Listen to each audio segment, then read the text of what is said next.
big problem with the traditional systems all over America is because we're doing Yoruba like Christians. We're doing the Akan tradition like Muslims and Christians and Hebrews. These are not the same things. Now let me be clear. Let me start at the top. Judaism, Christianity, and Islam are fragments of the African spiritual system. They're just small pieces of it that other cultures took and made their way with it. And it works for them. It may not work the way we want it to work, but for them, coming from nothing, having just a little piece of our magic is something. But the fundamental in all of it is we're talking about science, right? We're talking about nature.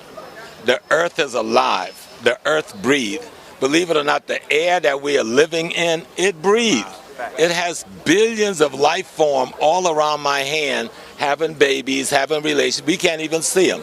In our body, we got the billions of molecules. We got the billions of protons and neutrons. We can't see them, but they're all having the same kind of relationship. And guess what? They're following the same laws that the rest of nature is following. Okay? And if we are to learn how to live, what our ancestors did was master the knowledge of themselves, their physiological self, their psychological self, their spiritual self. Then they mastered the knowledge of nature and the knowledge of the cosmos. And what they realize is, damn, the laws that govern all these different spheres, the cosmos, nature, and the human body itself, is the same law. So let's master a way to explain the law to ourselves. That's where the religion thing comes in. Religion, a set of rules, a set of rituals based on certain principles to explain to ourselves the laws of nature and the laws of the cosmos and the laws of our anatomy and how they should work in sync with one another. That's when you get the harmony. And so that's why you have specific rituals. Even the way you build a family is built according to the laws of nature. If you don't use those laws, you're going to have conflict. All of us living have it. I've been married 42 years, but we haven't followed the laws of nature. We've been doing like this. Sometimes we up on the hill, sometimes we in the valley. The more we get older and we have to submit to those laws, the more we realize how much time we wasted in ignorance, not understanding the laws of nature that our ancestors was explaining to us through rituals and culture. Now, Brother Reggie told me one day, and I've been using it everywhere I go, Brother Reggie, what Hotep meant. You know, I had accepted that Hotep meant peace, like Salam Alaikum or Shalom. Brother Reggie, who was one of my students, who's quite exceeded his teacher in this knowledge, said, no, Brother Small, Hotep means a lot more than that. Look at it. It's a plate full with, it's not a plate, what do you call it? A platter full with all sorts of foods and fruits and vegetables, and a hand is handing it. So you're saying, I'm giving all of my sustenance and essence to you. And when you repeat, you said, I too am giving all of my sustenance and essence to you. That's heavier than peace. You know, that's deeper than peace, because you're saying, I am recognizing the divine in you, and I'm taking the divine in me and making a fusion with the divine in you. Me and you're one. That's a much deeper place to be. But when we talk about African spirituality, if I can use the Yoruba piece and show you really quick, right? The ones that you know very well. I use it over and over, and sometimes people miss it. But they say Shango, god of thunder and lightning and so forth. But Shango represents the courage in any man or woman to change yourself for a higher self. When we talk about coming into the conscious community, well, that process that you move to come into what you call the conscious community in yourself, the courage it takes to make that change, that's Shango. That's the dynamic king. That's the dynamic energy. That's Shango. But Shango must marry somebody. So Shango always marries Oya. What is Oya? The wind.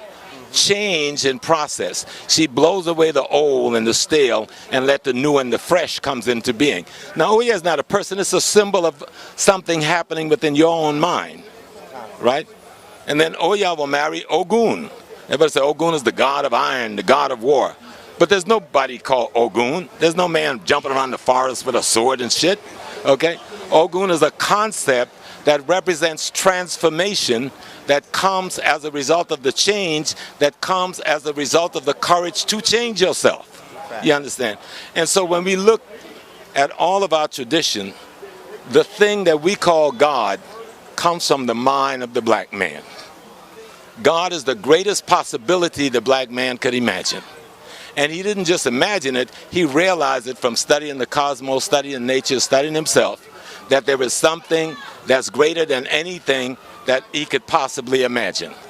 And so all of his system is designed so that we can redesign ourselves to be like the greatest thing that he could imagine, the divine. That's what the processes are. But some of us have taken it into spookism and craziness. No. How do I become God? When Brother Allah was walking these streets in the 60s saying we were God, people laughed at him. When Elijah Muhammad came and said we were God, people laughed at him. They didn't understand what those men knew. You're not God yet. You're still cooking, okay? The conscious knowledge has got you stewing, you're cooking. But what you're trying to do is arrive at a consciousness that would allow you to have a relationship with the forces and powers in nature such that you can use those forces and powers as an extension of your own being. Okay? So all of us stand here, for instance, we say we got ancestors.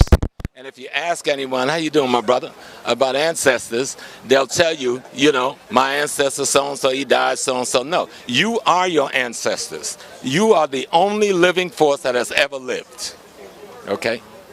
Let me make that clear. When the thing we call God existed only as itself, before it spun us off of it, we were already a part of it. Like the you understand? In the ocean, it's right. part of the ocean. Right. You are that thing the ancient called Nun. It expressed itself as you into the rest of its beingness. Okay? Your mother and your father, through a sperm and an egg, deposit themselves, not in you, deposited themselves as you. Now listen to the difference in that now. They didn't deposit themselves in you, they deposited themselves as you. So you are your mother and your father, you are your grandparents, you are your great-parents, and you go back infinitely to the divine causation that is the totality of creation itself. That's the part that the white man don't want you to grasp, because if you grasp that, you'll give up your fear of death. And if you give up your fear of death, nobody can make you a slave again. But as long as you fear death, you can be made a slave. And the reason you fear death is because you're ignorant of the fact of your own living that can never die. You had a question.